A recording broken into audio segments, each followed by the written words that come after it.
Hello everybody, నేను Sujani. Welcome to my channel salt and Sujani, my daily cooking blog. ఇవాళ మరో healthy, easy, tasty recipe, snack recipe vegetable paneer roll అండి.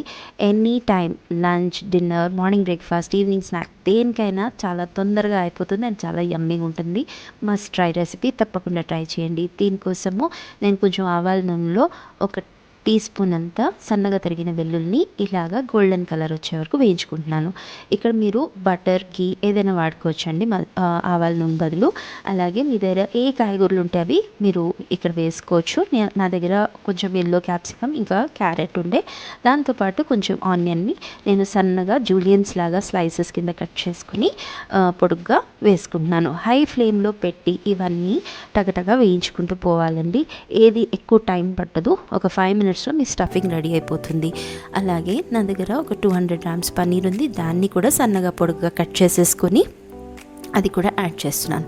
గుర్తుపెట్టుకోండి, ఈ vegetables crunchiness పోకుండా చూసుకోండి. సో హై ఫ్లేమ్లోనే ఇవన్నీ వేయించుకోవాలి. అండ్ ఇప్పుడు కొంచెము రెడ్ చిల్లీ ఫ్లేక్స్, ఇంకా పిజ్జా సీజనింగ్, నల్ల మిరియాల పొడి, ఇంకా కొంచెం చిటికెడంత ఉప్పు వేసుకొని ఇవన్నీ కూడా ఒకసారి మంచిగా వేయించుకోవాలి. ఉప్పు చాలా కంట్రోల్లో వేసుకోండి, ఎందుకంటే ఆల్రెడీ పిజ్జా సీజనింగ్లో సాల్ట్ ఉంటుంది. దాన్ని బట్టి మీరు చాలా తక్కువ వేసుకుంటే సరిపోతుంది. అంతే, ఇది హై ఫ్లేమ్లో పెట్టి వేయించుకోవాలి. ఇంకా లాస్ట్లో ఒక పచ్చిమిర్చిని సన్నగా తరిగి అది వేస్తున్నాను. పిల్లలకి పెడుతుంటే మీరు కొంచెం ఈ రెడ్ చిల్లీ ఫ్లేక్స్ కానీ పచ్చిమిర్చి కానీ మీ అందాజాతో మీరు వేసుకోండి. అలాగే కొంచెం సన్నగా తరిగిన కొత్తిమీర కూడా వేసేసుకొని ఒకసారి కలిపేసుకొని ఇది పక్కన పెట్టేసుకుందామండి. అంతే, ఈ స్టఫింగ్ రెడీ. ఇప్పుడు వచ్చేసి ఒక హెల్దీ మయోనీస్ రెసిపీ చూపిస్తున్నాను. మయోనీస్ అనండి, చీజ్ బ్రెడ్ అనండి, చాలా టేస్టీగా ఉంటుంది. పిల్లలు మళ్ళీ బయట నుంచి తెచ్చే మయోనీస్ అడగరు. దీనికోసం ఒక 2 tablespoons అంతా జీడిపప్పు నేను నానబెట్టి పెట్టుకున్నానండి ఒక అరగంట. ఆ తర్వాత ఒక 4 tablespoons అంతా ఫ్రెష్ కర్డ్ అండి, అసలు పుల్లగా ఉండొద్దు అది. ఇంకా చాలా తక్కువ, ఒక్క చిటికెడు ఉప్పు వేస్తున్నాను.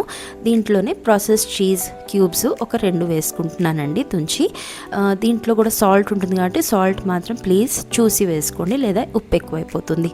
ఆ తర్వాత దీన్ని స్మూత్గా చక్కగా గ్రైండ్ చేసేసుకుంటే ఇదిగోండి చక్కగా ఒక స్ప్రెడ్ లాగా ఇది తయారైపోయింది. సో ఇది కూడా పక్కన పెట్టేసుకుందాం.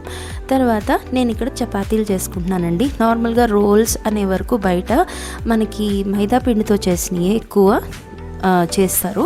మనం ఇంట్లో అయితే మంచిగా మనం నార్మల్ రెగ్యులర్ గోధుమ పిండితోనే చపాతీలు చేసుకోవచ్చు.